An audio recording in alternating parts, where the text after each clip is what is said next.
Bonjour à toutes et à tous et bienvenue dans l'épisode 2 du Char Inconnu. Après le succès du premier épisode, nous avons décidé de sortir le deuxième plus tôt que prévu.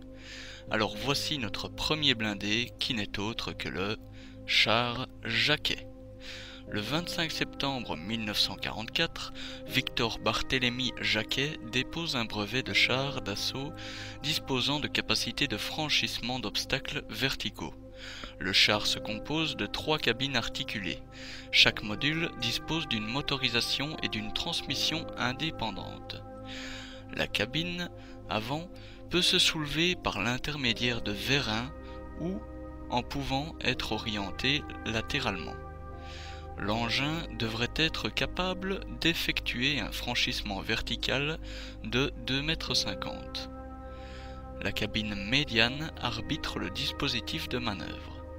La cabine arrière peut porter un canon de 75 mm. L'armement composé de mitrailleuses, canons anti-chars, tubes lance-mines est réparti dans les 3 cabines. L'armement lourd se concentrant sur la cabine arrière, les dimensions de l'engin sont estimées de 6 à 7 mètres en longueur. L'inventeur s'est essentiellement focalisé sur la capacité de l'engin à franchir un obstacle vertical. Et sur ce point particulier, il faut admettre que son étude est particulièrement aboutie. Il reste qu'en 1944, l'expérience a démontré que, pour intéressante qu'elle soit, une capacité spécifique ne représente que peu d'intérêt si elle doit se faire au détriment des autres. L'improbable chenille blindée de Victor Jacquet aurait bien eu du mal à survivre face aux blindés existants à la fin de la Seconde Guerre mondiale.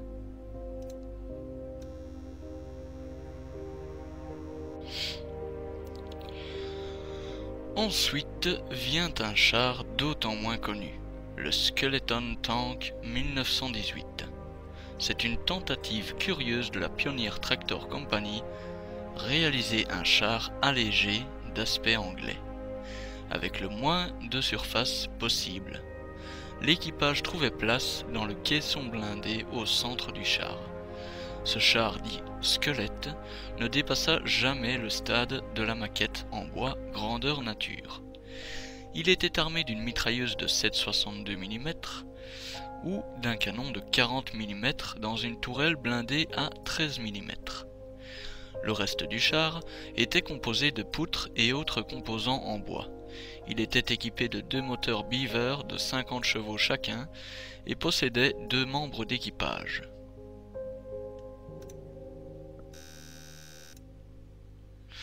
Nous passons maintenant au char soviétique SMK, plutôt connu des joueurs de War Thunder.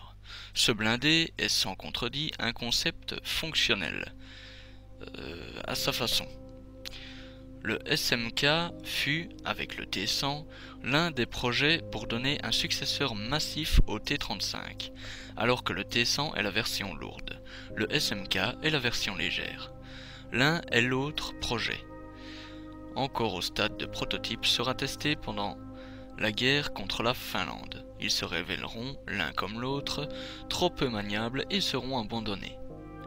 Ce char était doté d'un canon de 76 mm à tube court dans la tourelle arrière et d'un canon de 45 mm dans la tourelle avant, ainsi que 3 mitrailleuses de 7,62 mm. Son blindage ne pouvait excéder 65 mm. Avec ses 45 tonnes et ses 600 litres au 100, il est facilement compréhensible qu'aujourd'hui ce char n'est plus en état de fonctionnement, car ça coûterait une fortune. Au bout de 220 km, ce sont ces 1320 litres du réservoir qu'il faut remplir. De quoi mettre votre portefeuille en PLS. Voici notre prochain et dernier char de cet épisode. Plutôt bien connu dernièrement par les joueurs de World of Tanks, j'appelle à la barre l'Object 279.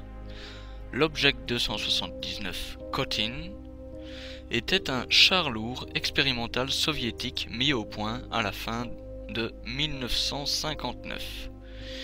Ce char était destiné au combat sur des terrains particulièrement difficiles, inaccessibles aux chars conventionnels, agissant comme un char de percée lourd et, si nécessaire, résistant même à l'onde de choc d'une explosion nucléaire. Il était prévu comme un char de la réserve du commandement suprême.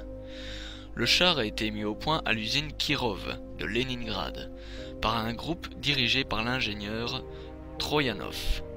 Les travaux sur le char ont commencé en 1957, sur la base des exigences opérationnelles d'un char lourd développé en 1956, et un premier char de pré-production fut achevé à la fin de 1959. Ce char unique se vantait d'une capacité de franchissement exceptionnelle. Il comportait un train de roulement à 4 voies, monté sur 2 poutres creuses rectangulaires, qui servaient également de réservoir de carburant.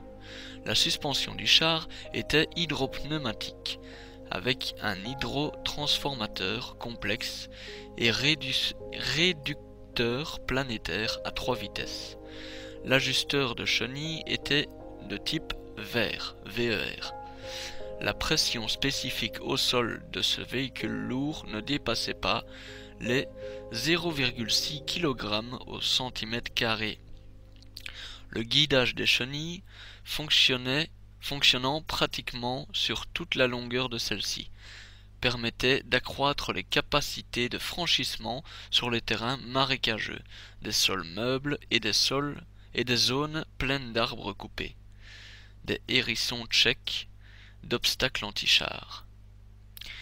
Le char était équipé du puissant moteur diesel 2DG8M de 1000 chevaux, permettant au char de 60 tonnes tout de même d'atteindre 55 km/h, avec une autonomie de 300 km par plein.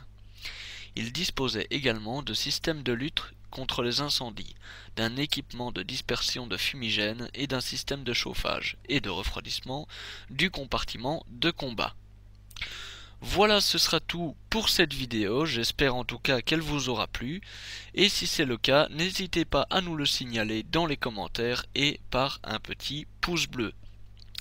N'hésitez pas non plus, vous le savez, à partager la vidéo pour qu'elle fasse un maximum de vues, et n'oubliez pas non plus, si ce n'est pas encore fait, de vous abonner à notre chaîne YouTube, ce qui serait pour nous une preuve de votre soutien à notre travail.